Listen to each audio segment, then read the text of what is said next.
Hello everyone, welcome to science guru. तो भैया, आपके इस यूट्यूब चैनल पे आप सभी को स्वागत है।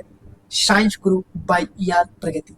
तो मेरे प्यारे भाइयों, आज के इस लेक्चर में, आज के इस वीडियो में हम RRB JEE CBT 1 science PYQ solution यानी कि 16/12/2024 में जो शिफ्ट नंबर 1 में एग्जाम हुआ था, उसमें से RRB JEE के साइंस के 30 क्वेश्चन पूछे जाते हैं, आप सबको पता है, ठीक है। लेकिन हम उस 30 क्वेश्चन का एक डीप सॉल्यूशन बताएंगे, हर एक छोटी चीज को सिखाएंगे जो तुम समझ सकते हो, जो तुम्हारे आने वाले RRB के नेक्स्ट एग्जाम, चाहे आप ग्रुप डी के एग्जाम दे रहे हो, जेई के एग्जाम दे रहे हो, ALP के दे रहे हो, टेक्नीशियन के दे रहे हो, RPF के दे रहे हो, कोई भी RRB के एग्जाम दे रहे हो जहां पे साइंस पूछा जाता है, आपके लिए बहुत ही इंपॉर्टेंट है, ठीक है। तो भाई, बिना देरी करते हुए आज की इस वीडियो को स्टार्ट करते हैं। लेकिन स्टार्ट करने से पहले एक मेरा रिक्वेस्ट है। कौन सा रिक्वेस्ट है? तो भाई, जब भी इस वीडियो को देखना तो अपने साथ कलम और कॉपी लेके बैठना, क्योंकि मैं हर एक छोटी चीज तुम्हें बताऊंगा जो तुम्हारे एग्जाम में बहुत इंपॉर्टेंट है, जिससे तुम्हें बेहद खुशी मिलेगी। तो भाई, बिना देरी करते हुए आज की इस वीडियो को स्टार्ट करते। फिर से एक छोटा सा इंफॉर्मेशन, क्या अगर तुम वीडियो पे नए हो, भाई इस चैनल पे नए हो, तो चैनल को लाइक, सब्सक्राइब और फॉलो एंड शेयर जरूर कर जाना, ठीक है भाई। तो भाई, मैं कौन हूँ ये सब छोड़ दो, ठीक है। मैं बस पढ़ा रहा हूँ आपको, बस ये समझ लो, ER प्रगति, आई एम सरकारी इंजीनियर, ठीक है। बाकी चीजें बाद में होगी। चलो चलो जल्दी से स्टार्ट करते हैं आज की इस वीडियो। चलो चलते हैं क्वेश्चन नंबर 1 पे। क्वेश्चन नंबर 1 क्या बोल रहा है कि प्रतिरोधकों के श्रेणी संयोजन में प्रत्येक प्रतिरोधक पे वोल्टता किस प्रकार वितरित होती है। लो भाई, जब भी आप किसी भी एक रेसिस्टेंस को जब आप सीरीज में कनेक्ट करते हो, लो भैया, हमने क्या किया, रेसिस्टेंस को सीरीज में कनेक्ट करना चालू कर दिया। लो, ये R1 हो गया, ये R2 हो गया। चलो, तो प्रत्येक प्रतिरोधक पे वोल्टता किस प्रकार वितरित होती है। लो भाई, मैंने ऐसे कर दिया, वोल्टेज भी लगा दिया, और ये लगा दिया मैंने कितना, 12 वोल्ट लगा दिया। ये लगा दिया मैंने 2 वोल्ट का, और ये चार ओम का रेसिस्टेंस लगा दिया। अब मैंने पूछा कि सर अब भैया, ये जो प्रत्येक प्रतिरोध है, इन प्रतिरोधों पर किस प्रकार वोल्टता वितरित होगा। तो मेरे दोस्त, मेरे प्यारे भाई, जब भी श्रेणी क्रम की बात आती है, आप सभी को पता है कि सर कि जो वोल्टेज बराबर क्या होता है, I × R होता है। और I जो होता है श्रेणी क्रम में कांस्टेंट होता है, सीरीज में कांस्टेंट होता है। यानी कि I जब भी जाएगा, चाहे वो कितना ओम का भी प्रतिरोध क्यों ना हो, जब वो श्रेणी क्रम में संयोजित हो, तो I की वैल्यू दोनों जितने भी प्रतिरोध कनेक्ट है सबसे सेम जाएगी। तो भैया, जब I कांस्टेंट है तो V is directly proportional to R हो जाएगा। यानी कि जो रेशियो रेसिस्टेंस का होगा वही रेशियो वोल्टेज का होगा। तो मेरे प्यारे मेरे भाइयों, 2 और 4 का रेशियो देखो, ये रेसिस्टेंस का है, तो यही रेशियो किसका हो जाएगा, वोल्टेज का भी हो जाएगा। यानी कि V1 और V2 का। समझ में आया? अगर मैं आपसे पूछूं कि भैया वोल्टेज बता दो, तो क्या बोलोगे सर? 12 हो गया टोटल वोल्टेज सर, और यहाँ पे टोटल वोल्टेज कितना है, तो बोलोगे सर 4 और 2 6, और निकालना है 2 के खिलाफ से 2, और 4 से निकालना है तो 4। तो 6 दूना 12, और 2 दूना 4, और 4 दूना 8। यानी कि एक से आएगा 4 वोल्ट और दूसरे से आएगा कितना, 8 वोल्ट। लो भैया, 4 और 8 मिलके 12 भी हो गए, ये भी हो गया प्रूफ। लेकिन तुम बचपन में क्या करते हो, ये करते हो सर कि सर 12 वोल्ट है, अब तुम I निकालोगे सर, V/R करोगे, V कितना है, 12 है, और रेसिस्टेंस निकालोगे तो कितना हो जाएगा, जल्दी से बोलो। तो सर 4 और 2 6 हो जाएगा, तो I की वैल्यू 2 आएगा। फिर तुम यहाँ से रेसिस्टेंस में 2 से गुना करोगे, फिर तुम क्या करोगे, वोल्टेज निकालोगे। तो छोटी चीजें हैं, ट्रिक्स है, इस चीजों को सीखना और समझने की कोशिश करना। तो भाई, कैसे होती है प्रत्येक प्रतिरोधक पे जो वोल्टता विस्तृत किस प्रकार होती है, किस प्रकार डिस्ट्रीब्यूट होती है। तो भैया, प्रतिरोध के डायरेक्ट क्या होता है, समानुपाती हो जाएगा। तो इस क्वेश्चन का राइट आंसर ऑप्शन नंबर 4। चलो, मजा आ रहा है क्या? हाँ जी सर, मजा आ रहा है। चलो नेक्स्ट क्वेश्चन पे चलते हैं और चीजों को सीखते हैं।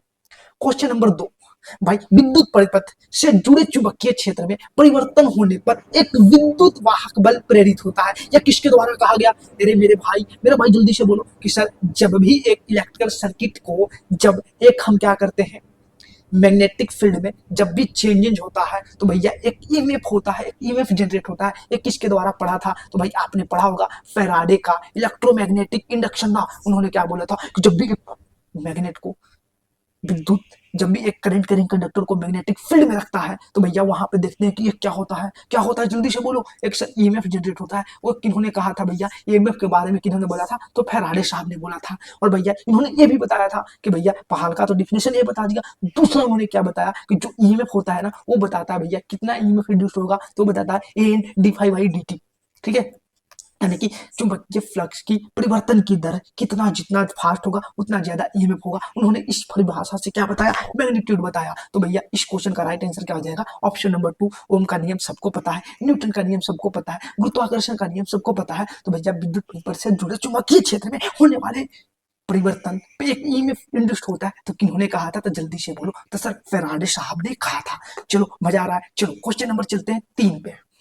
लो भैया, निम्नलिखित में से कौन सी अभिक्रिया उदासीनीकरण अभिक्रिया को निरूपित नहीं करती है? लो मेरे भाई, इस पॉइंट को समझना था। बच्चे बस इतना पढ़ते उदासीनीकरण अभिक्रिया, आगे के क्वेश्चन नहीं कर पाते और भावनाओं में बह करके गलत कर बैठते हैं। तो भाई ऐसे नहीं करना है। देखो भाई, जब भी बात करते उदासीनीकरण अभिक्रिया, तो सर एक अम्ल और एक क्षार जब भी मिल करके अभिक्रिया करती है, तो भैया क्या मिलता है? लवण और जल मिलता है। और इस प्रकार की अभिक्रिया को हम लोग क्या बोलते हैं प्यारे मेरे भाइयों? तो उदासीनीकरण अभिक्रिया बोलते हैं। आप सभी को पता है, नहीं पता है तो आप उसके लिए स्वयं जिम्मेदार हैं। चलो कोई बात नहीं, हम सब सीखेंगे। चलो तो भैया, अम्ल और क्षार मिलकर क्या बनाएंगे? लवण और जल। तो भाई ऑप्शन में देख लो कौन अम्ल है कौन क्षार है, तो देख लो मेरे भाई। देखो चलो ऑप्शन नंबर चलते हैं Na2CO2। देखो भाई, ये जो बाद में लिखा हुआ 2, ये भैया छोटे अक्षरों में लिखा हुआ है, बड़े अक्षर मत समझना, ये डिस्क्लेमर है, ठीक है भाई? तुम्हारे लिए क्या है? चेतावनी है, ठीक है, सावधानी है, समझ लिया? सब में ऐसे ही है, ठीक है? तो भैया देखो, क्या Na2CO3 अम्ल है क्या? अम्ल है क्या? तो बोलो कि सर ये तो नहीं है। HCl क्या है? क्या ये क्षार है? तो बोलो कि सर ना ये अम्ल है ना क्षार है, एक यौगिक है। HCl क्या है सर? अम्ल है, ठीक है भाई, अम्ल है। तो भैया अम्ल और क्षार मिलकर के क्या बनाएंगे? लवण और जल बनाएंगे। तो देखो भाई, NaCl क्या है? लवण है, ठीक है भैया, लवण है। और यहाँ पे क्या बना रहे हैं? जल भी बना रहे हैं और साथ साथ गैस बना रहे हैं। लेकिन ऐसा तो नहीं है, अम्ल और क्षार मिलकर क्या बनाएंगे? लवण और जल ही बनाएंगे, तभी क्या बनेगा मेरा बाबू? उदासीनीकरण अभिक्रिया। तो सर पहला ही ऑप्शन मुझे दिख गया, जो उदासीनीकरण अभिक्रिया को प्रेजेंट नहीं कर रहा है। तो इस क्वेश्चन का राइट आंसर क्या हो जाएगा भाई? क्या हो जाएगा? जल्दी से बोलो। तो ऑप्शन नंबर 1। भाई ऑप्शन नंबर तुम और देख लो। तो भैया HCl क्या है? तुम्हारा अम्ल है। NOH क्या है तुम्हारा? तो बोलोगे कि सर क्षार है। और मिल के क्या बना रहे? तो सर ये क्या है? NaCl तुम्हारा क्या है? लवण है सर, साल्ट है। और H2O क्या है? जल है। देख लो, सेम बन गया। तो भैया ये उदासीनीकरण अभिक्रिया है। तो आई होप आप सबको समझ में आया। सेम तुम देख लेना, ऑप्शन नंबर 3 और ऑप्शन नंबर 2 सेम है। चलो आगे की क्वेश्चन को बढ़ते हैं। लो भाई, क्या है? विद्युत मोटर में कम्यूटेटर का उपयोग किस लिए किया जाता है? भाई आप सबको पता है कि सर एक कम्यूटेटर होता है जो क्या करता है कि सर एक डीसी मशीन की जब भी बात आती है, तो भैया कम्यूटेटर का काम क्या है? जल्दी से बोलो सर, जल्दी से बोलो। कम्यूटेटर का काम क्या है? तो सर डीसी मशीन में, यानी कि जब भी बात करते हैं तो सर डीसी मोटर में, तो सर ये क्या करता है कि सर उस एसी को, ठीक है भाई, सॉरी, उस डीसी को किस में बदलता है? एसी में बदलता है। और जनरेटर में क्या करता है भाई? जनरेटर में क्या करता है? एसी सप्लाई को डीसी में बदलता है। आप सबने पढ़ा होगा। तो कुछ नहीं करता भाई, कि जो कुंडलित में जो भैया तुम्हारा वाइंडिंग है, जो भी तुम्हारे वाइंडिंग में जो भी तुम्हारा ईएमएफ, सॉरी, जो भी प्रवाहित हो रही है धारा, जो भी धारा तुम्हारा फ्लो कर रहा है, उसको दिशा को पलटने के लिए, अगर तुम्हारा एसी है तो डीसी में बदलेगा और डीसी है तो एसी में बदलेगा। ये डिपेंड करता है आप किस मोटर में और किस जनरेटर में यूज कर रहे हो कम्यूटेटर। अगर डीसी मोटर में आप यूज कर रहे हो तो भैया आपको डीसी को एसी में बदलेगा, यानी कि डीसी धारा को किस में बदलेगा? उल्टा कर देगा, प्रत्यावर्ती धारा में बदल देगा।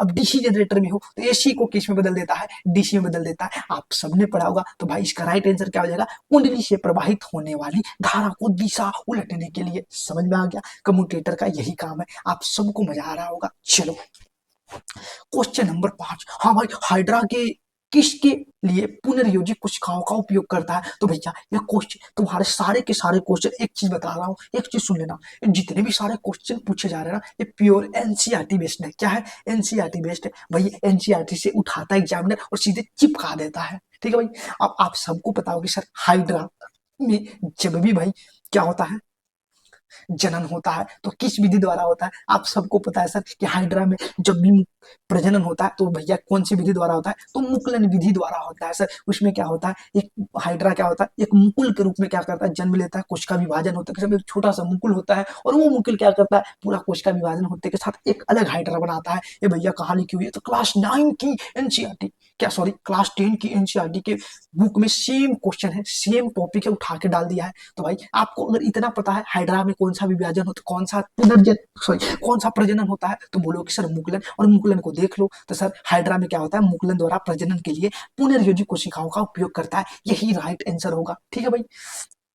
देख लो, मैं तुम्हें दिखा देता हूँ। यही है भैया मुकुलन। मुकुलन का परिभाषा देख लो, यही दिया हुआ है तुम्हारा, क्या? मुकुलन का परिभाषा यहाँ पे पढ़ लेना। देख लो, हाइड्रा जैसे कुछ प्रणाली पुनर्जनन की क्षमता वाली कोशिकाओं का उपयोग करके मुकुलन के लिए करते हैं। लो भैया, यही क्वेश्चन का तुम्हारा आंसर भी है। देख लो, तुम देख लो, हाइड्रा मुकुलन द्वारा प्रजनन के लिए पुनर्योजी कोशिकाओं का क्या करते? उपयोग करते हैं। आई होप आप सबको पता चल रहा होगा। देख लो भैया, यहाँ पे क्या है, ये हाइड्रा में क्या है? देखो तुम्हारा, ये तुम्हारा यहाँ पे क्या बन रहा है? छोटा सा मुकुल बन रहा है और ये मुकुल बिल्कुल क्या होगा, कोशिका विभाजन के बाद एक नया क्या बन जाएगा तुम्हारा, हाइड्रा बन जाएगा, एक नया हाइड्रा बन जाएगा। ठीक है भैया, तो आई होप आप सभी को क्या होगा, समझ में आ रहा होगा क्वेश्चन। चलो अब चलते हैं क्वेश्चन नंबर नेक्स्ट पे। कहाँ चलते हैं, क्वेश्चन नंबर अगला, यानी कि क्वेश्चन नंबर चलते हैं छठा। चलो भाई, निम्नलिखित में से कौन सी अभिक्रिया मीथेन को दर्शाती है। भाई जब भी आप मीथेन की दर्शाने की बात करते तो सर, जब भी हम मीथेन को भैया ऑक्सीजन की उपस्थिति में जलाते हैं तो मुझे क्या मिलता है, कार्बन ऑक्साइड और सर जल मिलता है। आप सबने पढ़ा होगा, और ये एग्जाम्पल कहाँ दिया हुआ, एनसीईआरटी में भी लिखा हुआ है। जब भैया आप देख लेना एनसीईआरटी में, देखो कहाँ पे लिखा हुआ है, दहन। देखो भाई CH4 और ऑक्सीजन को जब तुम जलाते हो, मीथेन को ऑक्सीजन की उपस्थिति में जब जलाते हो तो कार्बन डाइऑक्साइड और जल और उष्मा और प्रकाश मिलता है। तो भैया इसका राइट आंसर क्या हो जाएगा, देखो तो भैया CH4 plus O2 plus CO plus H2O is the right answer. बच्चे ने मारा सही, लेकिन सबका हो गया गलत। कि भैया एनसीईआरटी में भी तो यही दिया था मेरे भाई, आपने पढ़ा था एनसीईआरटी में यही दिया था, आपने यही मान के आया, तो भैया क्या हो गया, तुम्हारा गलत हो गया। लेकिन एनसीईआरटी ने एक और चीज दिया था, यहाँ पे देख लो, पढ़ लो, उन्होंने क्या बोला था, पहले अध्याय में अध्ययन की गई विधि से अभी समीकरण नंबर 2 और 3 को अभिक्रियाओं को संतुलित कीजिए। यानी कि इसको और इसको भैया संतुलित करना है। तो भैया जब इसको तुम संतुलित करोगे वही तुम्हारा आंसर होगा। देख लो भैया, इधर कार्बन कितने हैं, देख लो, इधर कार्बन 1 है, इधर कार्बन 1 है, इधर हाइड्रोजन कितने हैं भैया, 2 है। तो लो भैया, इधर हाइड्रोजन को भी 2 कर देते हैं, सॉरी इधर हाइड्रोजन 2 थे और इधर 4 थे, तो इधर हम लोग कर दिया, देखो 2 दूना 4, इधर भी हाइड्रोजन 4 हो गए। अब भैया देख लो, लेकिन अब बात होता है ऑक्सीजन भी 2 हो गए। अब देखो इधर कार्बन कितने हो गए भैया, कार्बन देख लो, इधर इधर कार्बन 1 है और इधर कार्बन कितने हैं, 2 है। तो इस कार्बन को एक एक, तो भैया ये क्या हो गया, तुम्हारा समीकरण संतुलित हो गया। तो यहाँ पे देख लो संतुलित समीकरण कहाँ हो गया, ये देख लो तुम्हारा, देख लो। तो भैया इसका जो राइट आंसर होगा कौन सा होगा, ऑप्शन नंबर 1। आपको समीकरण को संतुलित करना था और आंसर लाना था। आपने सबने पढ़ा था, लेकिन संतुलित जिसने किया उसी का सही होगा। तो भाई छोटी छोटी गलती नहीं करना है, भावनाओं में आकर के गलती नहीं करना है, ठीक है। चलो चलते हैं नेक्स्ट क्वेश्चन पे, एक सेकंड, हाँ जी। चलो क्वेश्चन नंबर चलते हैं 7 पे। क्वेश्चन नंबर 7, बच्चा इस क्वेश्चन को करेगा, क्योंकि मुझे पता है आज के बच्चे क्या है, निकम्मे हैं। आज वो सब चीज जानते हैं, ठीक है, वो बहुत अच्छे से जानते हैं कि भैया हमको भैया प्रजनन चैप्टर के बारे में बहुत ज्ञान है, आप सभी को ज्ञान है, और आप इस सब क्वेश्चन को सही करोगे। मुझे पता है हर बंदा इसको करेगा सही, क्योंकि सबका सपना है। आप समझ रहे हो मैं क्या बोलना चाह रहा हूँ। चलो, यदि एक बच्चे को पिता से वाई गुणसूत्र वंशानुगत से मिलता है तो बच्चों का लिंग क्या होती है। आप सभी को पता है कि भाई जो भी लड़कियां होती है, जो हमारी महिलाएं होती है भाई, जो माताएं बहनें होती है, उनमें क्या पाया जाता है, तो सबको पता है कि सर XX क्रोमोसोम पाए जाते हैं। और जो पुरुष होते, मेरे प्यारे भाई आप हो, जिसमें क्या पाया जाता है, X और Y जाता है। जब भैया महिलाओं की एक X आता है और पुरुषों की जब एक X आता है तो दोनों मिलकर क्या बनाते हैं भाई, आप सबको पता है कि सर गर्ल का निर्माण होता है, एक महिला का निर्माण होता है, ठीक है। जैसे ही भैया जब एक X इधर से आया, ठीक है, और एक Y इधर से आ गया, तो भैया इस कंडीशन में क्या बनेगा, तो भैया बोलोगे कि पुरुष बनेगा, एक लड़का पैदा होगा। आप सब पढ़े होगे, तो भैया क्या होगा इस क्वेश्चन का राइट आंसर, तो बोलोगे सर पुरुष इज द राइट आंसर। चलो आई होप आप सभी को मजा आ रहा होगा, थोड़ा मुझे भी पानी पी लेने दो। चलो क्वेश्चन नंबर चलते 8 पे। हर बंदा इस क्वेश्चन को करेगा, नहीं करेगा तो आप समझ लेना, ठीक है। विद्युत मोटर में धारावाहिक चालक पर बल की दिशा निर्धारित करने के लिए निम्नलिखित में से किस नियम का उपयोग किया जाता है। तो भाई जब भी हम लोग फोर्स निकालना है, किसी भी एक मोटर है, मोटर में देखो भाई पहले ही बोल दिया है, मोटर में अगर मुझे फोर्स निकालना है तो भैया हम 2 नियम पढ़ते हैं। एक होता है तुम्हारा फ्लेमिंग के लेफ्ट हैंड रूल, और दूसरा होता है भैया फ्लेमिंग के राइट हैंड रूल, जिसका यूज करते हैं सर हम लोग जनरेटर में इंड्यूस्ड ईएमएफ को निकालने के लिए। भैया आप सबको पता है। और क्या हो गया, लेफ्ट हैंड रूल में हम लोग मोटर पे क्या करते हैं, फोर्स निकालने के लिए करते हैं। आप सबको पता है कि सर लेफ्ट हैंड रूल में ये होता है तुम्हारा, क्या बोलते हैं इसको, बोलते हैं मध्यमा फिंगर, ये होता है तुम्हारा अंगूठा होता है, ठीक है। और ये वाला तुम्हारा क्या होता है भैया, मिडिल फिंगर, ठीक है भाई। और बाकी छोटे छोटे फिंगर, ये भैया तुम्हारा क्या बताता है, फोर्स बताता है। और भैया ये तुम्हारा मैग्नेटिक फील्ड बताता है, और ये तुम्हारा बताता है भैया धारा, करंट बताता है, ठीक है। इंड्यूस्ड करंट बताता है, डायरेक्शन ऑफ करंट बताता है। आप सबने पढ़ा होगा, नहीं पढ़ा तो आप स्वयं जिम्मेदार हो। तो भैया मोटर के लिए किसका यूज करते हैं, तो फ्लेमिंग के लेफ्ट हैंड रूल, और जनरेटर के लिए किसका यूज करते हैं, तो फ्लेमिंग के राइट हैंड रूल। भाई याद कैसे रखे, तो भैया याद करना, जनरेटर जब भी दिमाग में आया तो जनरेटर हमारे गाँव में आता है, शादी ब्याह में आता है क्या, हाँ जी सर। जनरेटर को हम लोग क्या यूज करते हैं, जो सप्लाई के लिए यूज करते हैं। तो भाई जनरेटर कैसे स्टार्ट करते हो, अपने दाएं हाथ से हैंडल लगाते हो और घुमाते हो, जैसे दाएं हाथ से घुमाया तो भैया दाएं हाथ का नियम लगेगा, किसका, तो फ्लेमिंग के दाएं हाथ का नियम। आई होप आपको मजा हो गया होगा। ठीक है, चलो क्वेश्चन नंबर चलते 9 पे। चलो भाई इस क्वेश्चन का ध्यान से देखना। मैं अभी बताया हाइड्रोक्लोरिक अम्ल HCl के सोडियम हाइड्रोक्साइड के साथ उदासीनीकरण का उत्पाद निम्नलिखित में से क्या होगा। आपको मैं जस्ट अभी बताया कि सर जब भी एक अम्ल और क्षार की अभिक्रिया कराई जाती है तो हमारा क्या बनता है, लवण और जल बनता है। आप सब इस बात से अवगत हैं। तो भैया हमने क्या कराया कि NaOH हाइड्रोक्साइड, ठीक है, सोडियम हाइड्रोक्साइड और HCl को हमने क्या किया, अभिक्रिया कराया। तो हमारा क्या बना, जल्दी से बोलो। तो भाई इसको जब कराते हैं तो बनता है हमारा NaCl प्लस H2O, क्या बनता है भैया, सोडियम क्लोराइड, और तुम्हारा क्या बनता है, जल बनता है। और ये एग्जाम्पल कहाँ दिया हुआ है, तो तुम्हारा भैया एनसीईआरटी में भी दिखा हुआ है। तो इसका राइट आंसर क्या हो जाएगा, सोडियम क्लोराइड और जल। ठीक है भाई, ये देख लो, मैं तुम्हें दिखा देता हूँ। देखो NaOH और HCl को जब भी अभिक्रिया कराते हैं तो तुम्हारा क्या बनता है, NaCl प्लस H2O, क्या बनता है, जल्दी से बोल दो, NaCl प्लस H2O यानी कि सोडियम क्लोराइड और जल तुम्हारा बनता है। आई होप आप सभी को इस क्वेश्चन का राइट आंसर समझ में आ रहा होगा। ठीक है भाई, अम्ल और क्षारक परस्पर कैसे अभिक्रिया करते हैं। ठीक है भाई, देख लो, अम्ल और क्षारक की अभिक्रिया को परिणाम स्वरूप लवण तथा जल प्राप्त होते हैं तथा इसे उदासीनीकरण अभिक्रिया भी कहते हैं। आई होप आपको समझ में आ रहा होगा। चलो क्वेश्चन नंबर 10 चलते हैं। लो भैया क्वेश्चन नंबर 10 पे क्या बोल रहा है, प्यार से समझने की कोशिश करते हैं। चलो क्वेश्चन नंबर 10 क्या बोल रहा है, निम्नलिखित में से कौन सा बीजों के प्रकीर्णन का कारक नहीं है।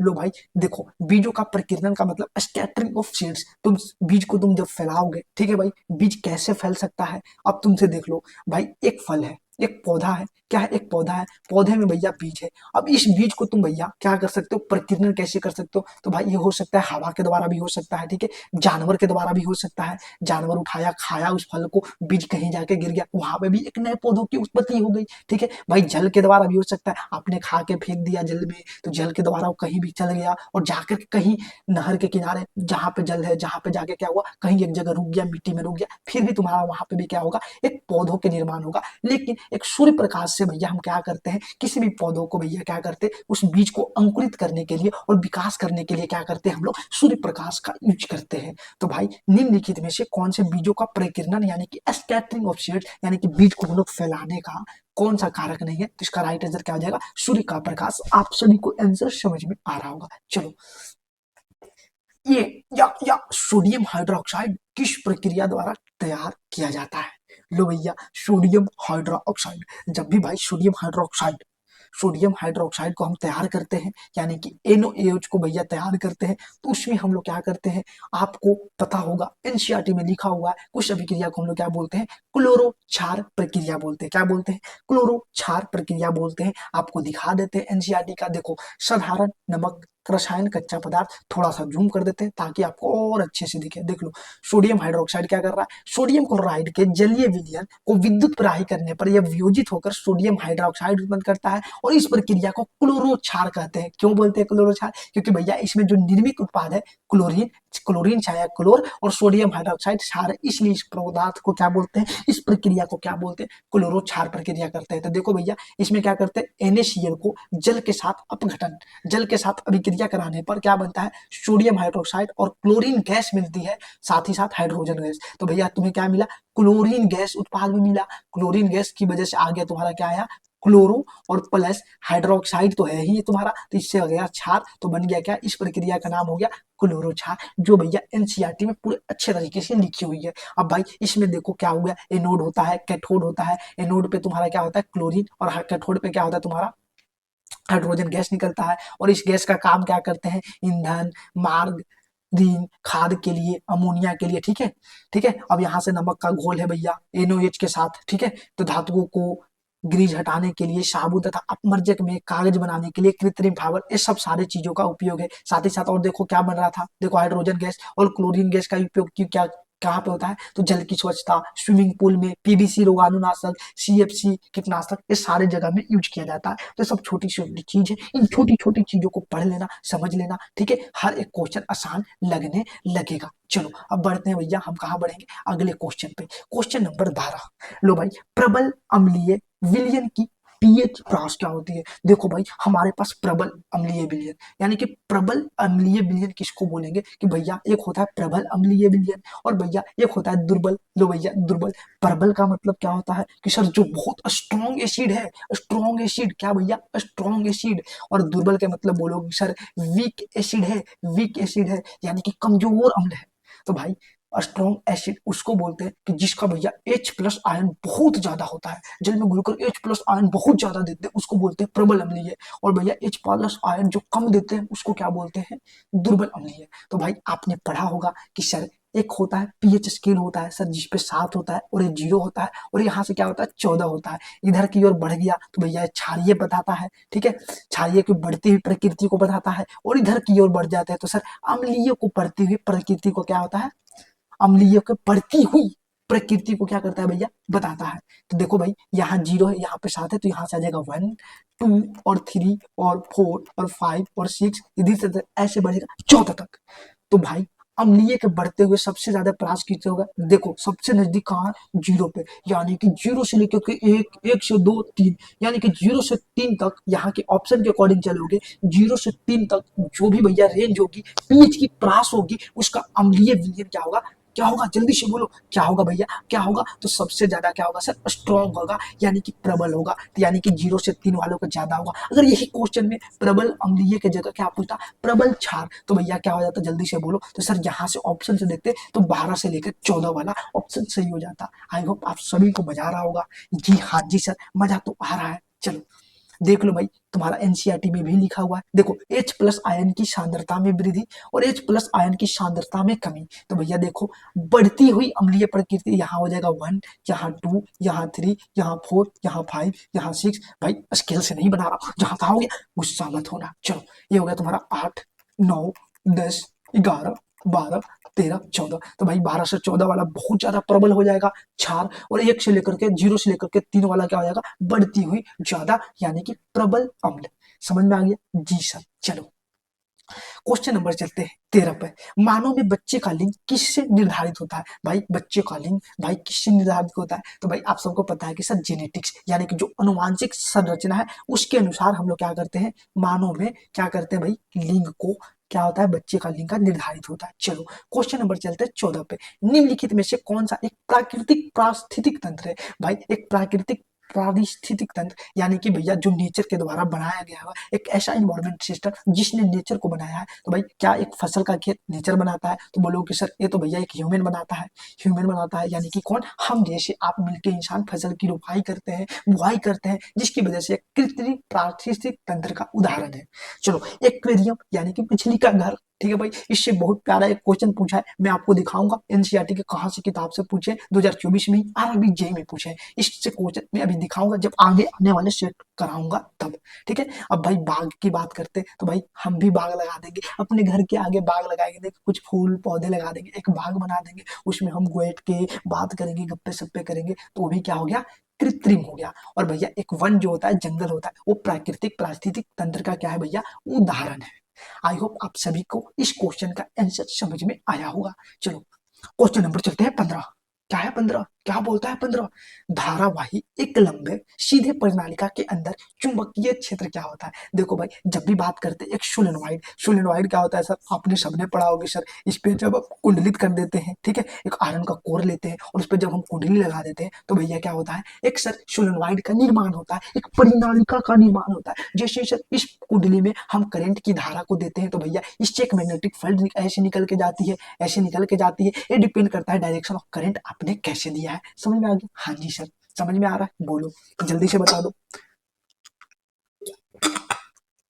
चलो देख लो तो बोल रहा है क्या कि एक सीधे प्रणालिका के अंदर चुंबकीय क्षेत्र, अंदर चुंबकीय क्षेत्र, देखो भाई इसके अंदर प्रणालिका के अंदर चुंबकीय क्षेत्र क्या होता है सब के जगह एक समान होगा, इक्वल होगा, और प्रणालिका के जो अक्ष है ना इसका जो अक्ष है इसके मान लो कि इस जो मैग्नेट है भैया ये जो तुम्हारा लोहा का आयरन का कोर है इसका एक्सिस ऐसे है, तो भैया जो तुम्हारा निकलेगा यहाँ से चुंबकीय क्षेत्र इस अक्ष के क्या होगा समांतर होगा और सब के सब क्या होगा एक समान होगा, तो इसका राइट आंसर क्या होगा एक समान, और प्रणालिका के अक्ष के समांतर आपने पढ़ा होगा। चलो 15 के बाद चलते 16, हाँ भाई ऑक्सीकरण पर चांदी का रंग और तांबे का रंग में बदल जाता है, तो सबको पता है कि सर ऑक्सीकरण किसको बोलते हैं, तो सर बोलते हैं ऑक्सीजन का जुटना, ऑक्सीजन का जुटना सर हाइड्रोजन का त्याग, इलेक्ट्रॉन का त्याग, उसको बोलते हैं सर ऑक्सीकरण अभिक्रिया। तो जब भी आप ऑक्सीकरण अभिक्रिया कराते हो तो चांदी का रंग भैया कैसा हो जाता है, काला हो जाता है, और तांबे का रंग हरे में बदल जाता है। चलो क्वेश्चन नंबर चलते हैं 17 पे। हाँ भाई ये प्यारा सा क्वेश्चन है, प्यारा सा क्वेश्चन है कि पीएच स्केल में गहरा नीला रंग किसको बताता है।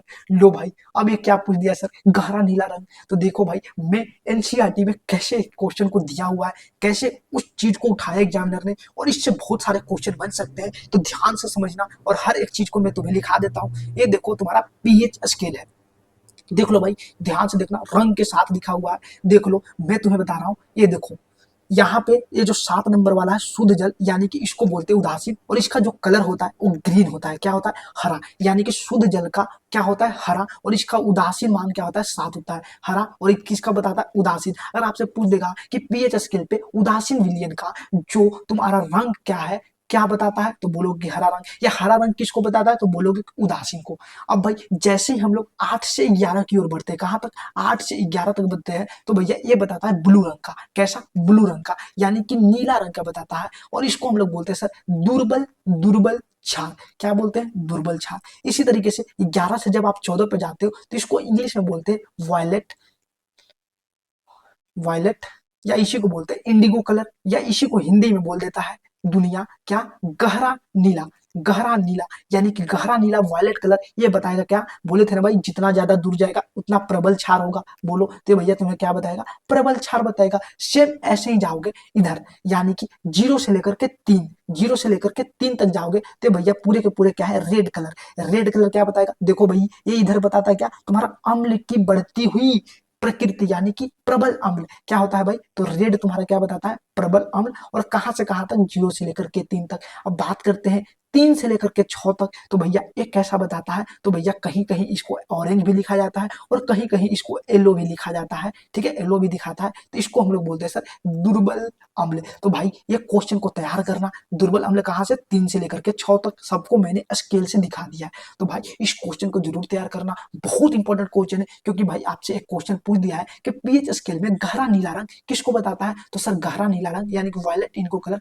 प्रबल क्षार को बताता है, किसको बताता है, तो प्रबल क्षारीय विलयन। अगर मैं बोल दूं कि सर अगर यही गहरा नीला के जगह मैं बोल दूं, क्या बोल दूं, जल्दी से बोल दो, इस गहरा को हटा करके सिर्फ बोल दो कि नीला रंग किसको बताएगा, तो नीला को बोलोगे सर दुर्बल क्षारीय विलयन। प्रबल क्षार अम्ल इसके लिए कौन सा रंग होगा, प्रबल अम्लीय विलयन के लिए कौन सा होगा, तो बोलोगे सर रेड होगा, यानी कि लाल कलर का। उदासीन के लिए कैसा होगा, हरा होगा। तो सारे क्वेश्चन को तैयार करना, बहुत प्यारा क्वेश्चन है। चलो क्वेश्चन नंबर चलते हैं 18 पर। चलो क्वेश्चन नंबर 18 क्या बोल रहा है, कार्बन का कौन सा गुण उसे लंबी श्रृंखला और वलय बनाने की अनुमति देती है, यानी कि कार्बन की भाई एक अलग ही प्रकार की गुण पाई जाती है, जो भाई किसी भी यौगिक के साथ जल्दी से क्या लंबी लंबी श्रृंखलाएं बनाती है, कैटेशन जिसको बोलते हैं, और साथ ही साथ भैया एक रिंग का भी फॉर्मेशन करता है। तो भाई कौन सा गुण होता है, तो भाई ये मुझे पता है कि सर कार्बन का एक सर्वोत्तम क्या होती है, प्रवृत्ति होती है, ठीक है, जिससे भैया वो एकल अबंध भी बना सकता है, बहु द्विअबंध त्रिअबंध बना सकता है, यानी कि उसकी वजह से, यानी कि ये क्या बनाता है, बहु अबंध बनाने की क्षमता रखता है, जिसकी वजह से भैया ये लंबी श्रृंखला और वलय बनाने की अनुमति को देता है। इसको भाई पूरे के पूरे एनसीईआरटी में देखो लिखा हुआ है कैसे, कार्बन की सर्वतोमुखी प्रकृति। देखो भाई कार्बन में कार्बन के ही अन्य परमाणुओं के साथ आबंध बनाने की अद्वितीय क्षमता होती है, जिससे बड़ी संख्या में अणु बनते हैं, और इस गुण को क्या बोलते हैं, श्रृंखलन कहते हैं। इन यौगिकों की कार्बन की लंबी श्रृंखला, कार्बन की विभिन्न शाखाओं वाली श्रृंखला अथवा वलय में व्यवस्थित कार्बन भी पाए जाते हैं, जो क्वेश्चन में पूछ रहा था वलय, ठीक है। साथ ही कार्बन के एक द्वि अथवा त्रिअबंध से जुड़े हो सकते हैं, कार्बन परमाणु के बीच एक अबंध से जुड़े हुए कार्बन को यौगिक को संतृप्त, और द्वि या त्रि यानी कि डबल बॉन्ड या ट्रिपल बॉन्ड से जो जुड़े होते हैं उसको बोलते हैं असंतृप्त, ठीक है भाई, अनसेचुरेटेड हाइड्रोकार्बन। और भैया एकल आधबंध से बोलते तो उसको बोलते हैं सेचुरेटेड हाइड्रोकार्बन। तो भाई इसी वजह से इसके पास एक बंध भी बना सकता है, द्विबंध भी बना सकता है, ट्राइबॉन्ड भी बना सकता है, जिसके पास बहुबंध बनाने की क्षमता है। दैट्स वाई कार्बन को भैया क्या होती है, एक श्रृंखलन की गुण, साथ ही साथ एक रिंग भी फॉर्मेशन करता है। तो इसका राइट आंसर क्या हो जाएगा, बहुअबंध बनाने की क्षमता, जो एनसीईआरटी में बहुत अच्छे तरीके से लिखा हुआ है। चलो क्वेश्चन नंबर चलते 19, बोलो वोल्टेज भी और आई वाले धारा परिपथ में टी समय में शक्ति, तो पी और सबको पता है सर भी इंटू आई होता है, जल्दी से मारो कहा, हाँ ये, चलो सबको पता है क्वेश्चन। 20 निम्नलिखित में से कौन सा सामग्री जैव अपघट्य नहीं होने की संभावना है। देखो भाई सबसे पहले मुझे समझना पड़ेगा जैव अपघट्य होता क्या है। तो भाई देखो जैव अपघट्य वो पदार्थ होते हैं जो भैया प्राकृतिक प्रक्रियाओं द्वारा, जो प्राकृतिक में जो मौजूद सूक्ष्म जीव है उनके द्वारा तोड़ा जा सकता है, तोड़ा जाता है, तो छोटे छोटे टुकड़ों में तोड़ा जा सकता है, उसको बोलते हैं जैव अपघट्य पदार्थ। तो भाई यहाँ पे पूछा है क्या, नहीं होने की संभावना है, यानी कि भाई यानी कि उनको प्राकृतिक प्रक्रियाओं या सूक्ष्म जीवों के द्वारा तोड़ा नहीं जा सकता है। क्या भाई तुम लकड़ी को तुम जब एक किसी भी जमीन पर छोड़ दोगे तो भाई इसको सूक्ष्म जीव या छोटे छोटे क्या कर सकते हैं, प्राकृतिक प्रक्रियाओं के द्वारा किए जा सकते हैं, इसको जैव अपघट्य बोला जा सकता है। सब्जी को छिल को भी क्यों बोला जा सकता है सर, कागज को भी तुम मिट्टी में गाड़ कर छोड़ दो, एक समय के बाद क्या हो जाएगा, टूट फूट जाएगा, लेकिन तुम जब प्लास्टिक को डालोगे ये भैया क्या करेंगे, क्या करेंगे, तो भाई ये लंबे समय तक रहते हैं, ये जैव अपघट्य नहीं है। ठीक है भाई, ये जैव अपघट्य इसको नहीं तोड़ा जा सकता है, प्राकृतिक प्रक्रियाओं के द्वारा सूक्ष्म जीव के द्वारा इसे नहीं तोड़ा जा सकता है। डेट्स वाई एक भैया जो तुम्हारा प्लास्टिक है वो जैव अपघट्य नहीं होने की संभावनाएं है। चलो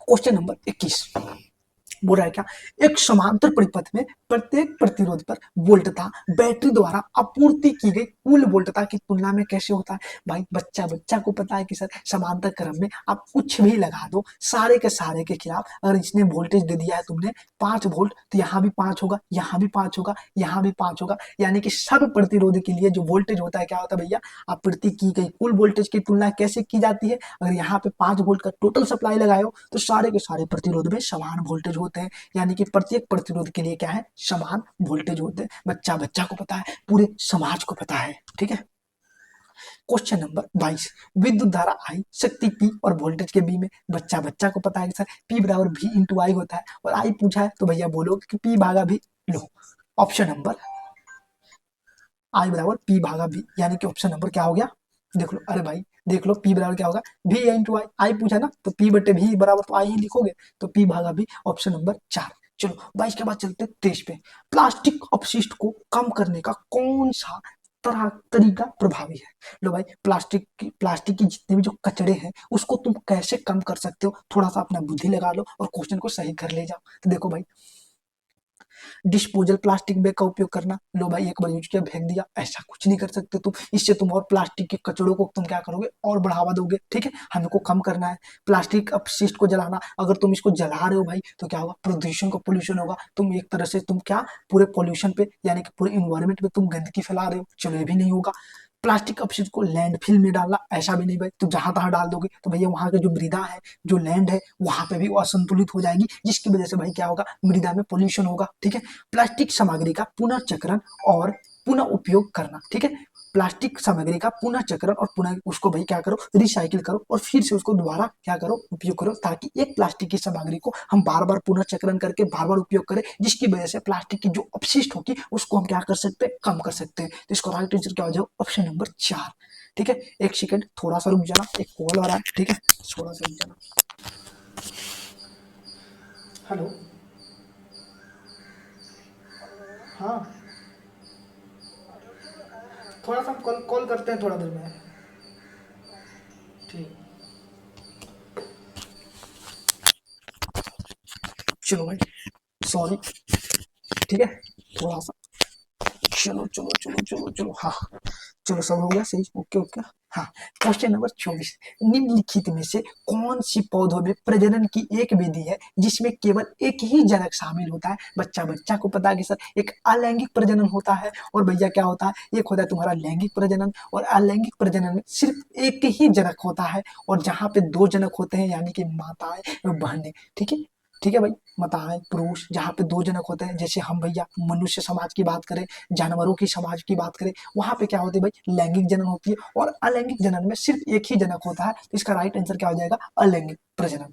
चलो क्वेश्चन नंबर चलते हैं 25, क्वेश्चन नंबर 25 सब बच्चा करेगा, लेकिन भैया उसने दिमाग नहीं लगाया तो भाई लेट लगा लेगा, क्वेश्चन को समय दे देगा। देखो भाई 180 वोल्ट के स्रोत से जुड़े एक उपकरण द्वारा 1.75 एम्पीयर की धारा ली जाती है। तो उपकरण की शक्ति रेटिंग सब बच्चा बच्चा को पता है सर, P बराबर V इंटू आई होता है। लो भाई, पावर को किया वोल्टेज 180 गुने 1.75 से क्या करना है, गुना करना है। अब भाई गुना करने जाओगे, तुम गुना करने जाओगे तो क्या होगा, तुम्हारा ऐसे डस जाएगा। अब भैया तुम क्या करोगे, 180 में 175 से गुना करोगे, बचपन वाला ऐसे मत करो। देखो भाई देखो, ध्यान से समझना, ये देखो 180 175 1.75 है, यानी कि भैया दो से क्या है, कम है, दो से कम है ना, दो से कम है ना। तो भैया देख लो, 180 को दो से गुना करेगा तो 360 होगा, लेकिन 360 नहीं होगा, 360 से कम ही होगा। तो 360 वाला कम एक एक है, ये दोनों तो होगा नहीं, गुना नहीं करना है, अप्रोच लगाना है। लेकिन भैया अगर मैं इसको बोल दूं 180 को अगर एक से गुना करो तो 180 होगा। अगर मैं इसको बोल दूं कि सर 1.5 रहेगा, यानी कि 180 का तुम आधा से और गुना करोगे तो कितना हो जाएगा, 90 हो जाएगा। तो भैया 180 और 90 कितना हो जाएगा, 270। यानी कि भैया जो तुम्हारा आंसर आएगा 270 से ज्यादा और 360 से कम। तो 270 से ज्यादा और 360 से कम कौन है, तो भैया 315 है। यही तुम्हारा राइट आंसर है। नहीं भरोसा है तो गुना करके देख लेना, सेम आंसर आएगा। तो भैया अप्रोच लगाना है। और बच्चों के जैसे ऐसे गुना मत करने जाना, 8×5 = 40, 5×5 = 9, ठीक है। फिर इसको करो, इसका जोड़ने जाओगे, सब भावनाओं में, सब मुंह माया है, सब बेकार है। क्वेश्चन नंबर चलते हैं 26 पे। देखो भैया, 16वें प्रक्रिया में धावन सोडा Na2HCO3 इंटू 10H2O का किस यौगिक से प्राप्त होता है। भाई एक प्रक्रिया जिसको बोलते हैं 16वें प्रक्रिया धावन सोडा। लेकिन भैया धावन सोडा को बनाने के लिए सबसे पहले हम लोग क्या बनाते हैं, खाने वाले सोडा बनाते हैं। तो भैया उसके लिए क्या है, एक नियम है कि भाई हम लोग क्या करते हैं, NaCl प्लस H2O, क्या करते हैं, NaCl plus H2O plus carbon dioxide plus ammonia को हम लोग क्या करते हैं भाई, इसको जब बनाते हैं तो हमें मिलता है NH4Cl3 plus Na sodium hydrogen carbonate हमें मिलता है। और इस सोडियम हाइड्रोकार्बोनेट को फिर से क्या करते हैं हम लोग बाबू, NaHCO3 को हम लोग फिर से क्या करते हैं, जब इसको घर में करते हैं तो मुझे क्या मिलता है, NaCO3 plus CO2 plus H2O करते हैं। तो भैया क्या बनता है मुझे, सोडियम कार्बोनेट, क्या है, सोडियम हाइड्रोजन कार्बोनेट, जिसको भैया हम लोग क्या बोलते हैं, जिसको हम लोग फिर से गर्म करते हैं तो हमें क्या मिलता है, Na2CO3 प्लस CO2 प्लस जल मिलता है।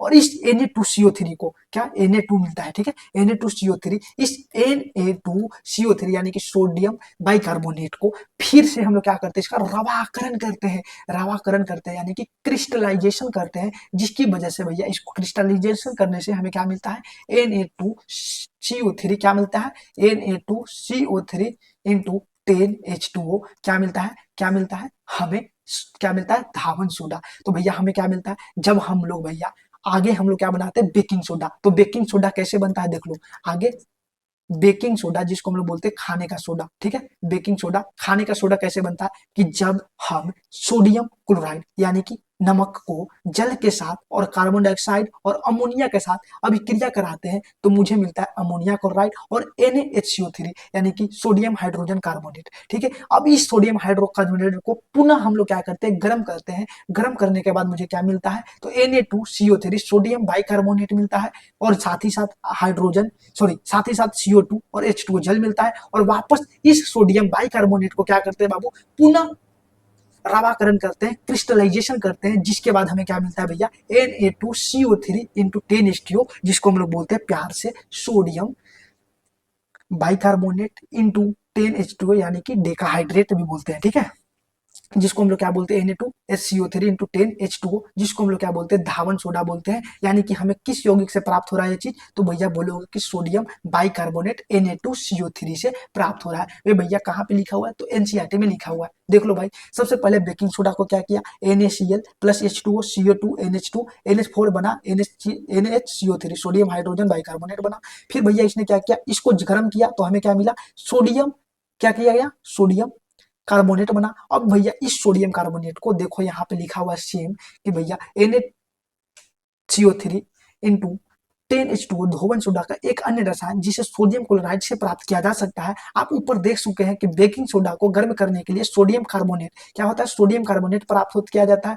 सोडियम कार्बोनेट को पुनः क्रिस्टलाइजेशन करने पर क्या होता है, मुझे धोने की सोडा मिलता है, यानी कि Na2CO3 हमारा क्या हो जाएगा, राइट आंसर हो जाएगा। यानी कि सोडियम हाइड्रोजन, सोडियम कार्बोनेट को क्या बोल रहे हैं, सोडियम बाइकार्बोनेट Na2CO3, यानी कि दो सोडियम है, ठीक है भाई। चलो तो भैया आपको समझ में आया। और इस प्रक्रिया को क्या बोला जाता है, 16वीं प्रक्रिया। 16 से तुम्हारा क्या हो गया भैया, सोडियम, सोल से सोडियम, ठीक है, और कार्बोनेट से भैया इसीलिए इसको बोलते हैं सोलवे प्रक्रिया, ठीक है, याद रखना, ठीक है।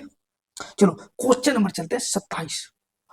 क्वेश्चन नंबर 27 भाई बोल रहा है कि स्वपरागन केवल किसमें संभव है। भाई देखो स्वपरागन यानी कि सेल्फ पॉलिनेशन, ठीक है भाई, परागन को हिंदी, अब भाई मुझे इंग्लिश उतनी अच्छी नहीं, ठीक है भाई, फिर भी थोड़ा बहुत बोल लेते हैं। चलो स्वपरागन किसमें संभव है, यानी कि खुद, भाई ये हम लोग कहाँ पढ़ते हैं, जब पुष्प की बात करते हैं। भाई जब भी एक पुष्प की बात करते हो तो भैया स्वपरागन, देखो भाई, देखो एक पुष्प में क्या होता है कि सर एक पुष्प ए है और एक पुष्प ए है, ठीक है, एक नंबर ए है एक नंबर ए है, कि भाई एक पुष्प क्या किया, एक भौरा आया, ये भौरा आया और यहाँ से इस पे बैठा और इसमें से कुछ चीज को जो किया जाता अभी बताएंगे उसको क्या कर दिया, इसमें ला करके ट्रांसफर कर दिया, तो बोलो कि सर ये परपरागन हो गया, परपरागन हो गया। अब मैं बोलूंगा कि भैया एक ऐसा पुष्प है जिसमें दोनों जनन है, दोनों जनन है, कौन जनन अभी बताएंगे, मेल और फीमेल दोनों है, और सेल्फ ही कर रहे हैं, सेल्फ ही कर रहे हैं भाई, अपने आप से कर रहे हैं, दोनों मिल के कर रहे हैं, तो ऐसे को हम लोग क्या बोलेंगे, स्वपरागन। जो खुद से कर रहे हैं और दूसरों की मदद से करते हैं उसको परपरागन बोलते हैं। तो भाई एक ऐसा पुष्प होता है जिसमें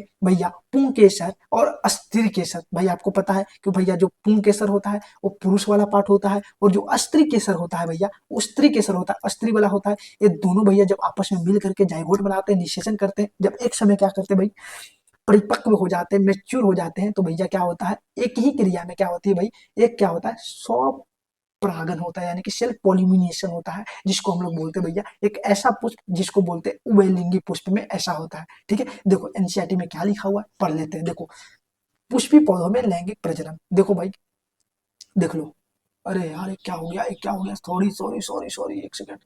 हाँ ये देखो, देखो भाई यहाँ देखो, बादल, दल, पुंकेसर और स्त्रीकेसर। देखो यार आप सबको पता है कि भाई ये जो होता है पुष्प में कौन कौन से भाग होते हैं, पुष्प बादल होता है, दल होता है, पुंकेसर होता है, स्त्रीकेसर होता है।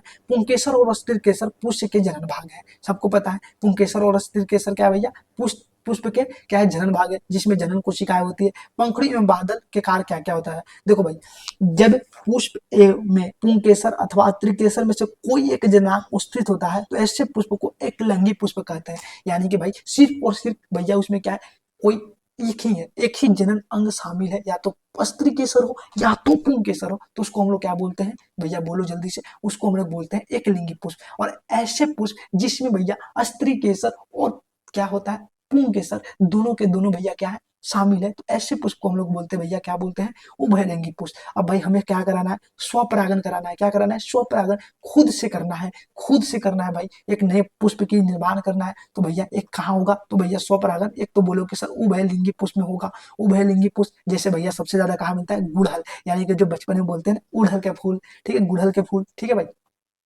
गुड़हल के फूल मिलेगा, जहां पे तुम्हें क्या मिलेंगे भैया, स्त्री केसर और भैया क्या मिलेंगे, पुंकेसर, दोनों मिलेंगे, और साथ ही साथ दोनों मिलकर क्या करेंगे, सेल्फ पॉलिनेशन करेंगे, जिसको हम लोग क्या बोलते हैं, स्वपरागण बोलते हैं, ठीक है। इसका राइट आंसर क्या होगा, उभयलिंगी पुष्प जिनमें पुंकेसर और स्त्री केसर दोनों एक ही समय पर परिपक्व होते हैं, यानी कि इस क्वेश्चन का राइट आंसर क्या हो जाएगा, option number B. Question number चलते हैं 28।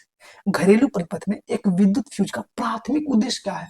भाई हम लोग फ्यूज क्यों लगाते हैं, ताकि हमारा हाई करंट, ठीक है, या शॉर्ट सर्किट को बचाने के लिए। अब भाई आपने देखो ये हुआ तुम्हारा घरेलू परिपथ में, तुमने क्या कर दिया, एक फ्यूज को लगा दिया, ये फ्यूज लगा दिया, तो भैया फ्यूज का काम क्या है, इससे अगर अगर फ्यूज की रेटिंग कितना है, 5 एम्पियर है, इससे तुम्हारा एक जरा हुआ है क्या, मान के चलो स्टेबलाइजर तुम्हारे लगाए हो, ठीक है, इस स्टेबलाइजर को तुमने क्या किया, 5 एम्पियर का फ्यूज लगा दियो, और जैसे ही तुम्हारे घर में करंटवा 6 एम्पियर जाएगा, 6 एम्पियर जाएगा, तो फ्यूजवा क्या हो जाएगा, टूट जाएगा, क्योंकि भाई इसकी जो क्षमता है 5 एम्पियर तक ही करंट को ले जाना है, तो ये भाई क्या होगा, फ्यूज मेल्ट हो जाएगा और ये सप्लाई को ब्रेक कर देगा, जिससे तुम्हारा स्टेबलाइजर क्या हो जाएगा, बच जाएगा। तो भाई हम लोग क्या करते हैं, अति भार और शॉर्ट सर्किट से रोकने के लिए हम लोग क्या करते हैं, एक फ्यूज को हम लोग यूज करते हैं। आप सभी को पता है, आप सभी को पता है, हाँ जी सर पता है।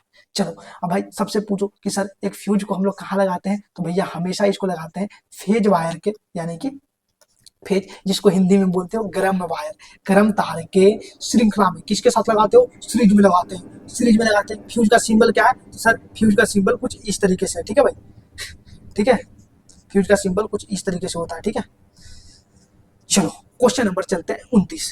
29 का क्वेश्चन क्या बोला, पेयजल कीटाणु रहित करने के लिए ब्लीचिंग पाउडर का उपयोग क्यों करता है? भाई आपको पता है कि ब्लीचिंग पाउडर को हम लोग क्यों यूज करते हैं? क्योंकि भाई ये क्लोरीन को क्या करता है, विमोचित करता है, जो कीटाणुओं को नष्ट कर देता है। इसीलिए हम लोग क्या करते हैं भाई, पेयजल में क्लोरीन यानी कि क्लोरीन का यूज करते हैं भाई, ठीक है, ब्लीचिंग पाउडर का यूज करते हैं, ताकि उसमें जितने भी भाई कीटाणु है उस सबके सबको मार दे क्लोरीन, ठीक है। साथ ही साथ इसका कहाँ पे यूज करते हैं, स्विमिंग पूल में भी यूज करते हैं, पानी को साफ करने के लिए, पानी बहुत अच्छा रहे तो भाई वहां पे हम लोग क्या करते हैं, क्लोरीन डाल देते हैं। चलो क्वेश्चन नंबर चलते हैं 30, और इस सेट का लास्ट क्वेश्चन है। इस सेट का लास्ट क्वेश्चन क्या बोल रहा है, जल्दी से देखे क्या। हाँ जी सर, निम्नलिखित में से कौन सा वायरल संक्रमण है जो यौन संपर्क के संबंध से फैलता है? यौन संपर्क यानी कि भाई तुम सेक्सुअल, ठीक है, फिजिकल किसी के साथ हो रहे हो, सेक्सुअल चीज कर रहे हो, जिसकी वजह से क्या होता है भाई, फैलता है, उसको हम लोग क्या बोलते हैं, एक वायरल संक्रमण है जो आजकल बहुत ज्यादा हो रहा है, HIV एड्स, ठीक है भाई, एड्स होता है, ठीक है, ह्यूमोइडो, ठीक है, HIV एड्स जिसको बोलते हैं, सबको पता है इसका फुल फॉर्म क्या होता है, नहीं पता है तो आप सबको क्या करना है, कमेंट बॉक्स में HIV एड्स का फुल फॉर्म बताना है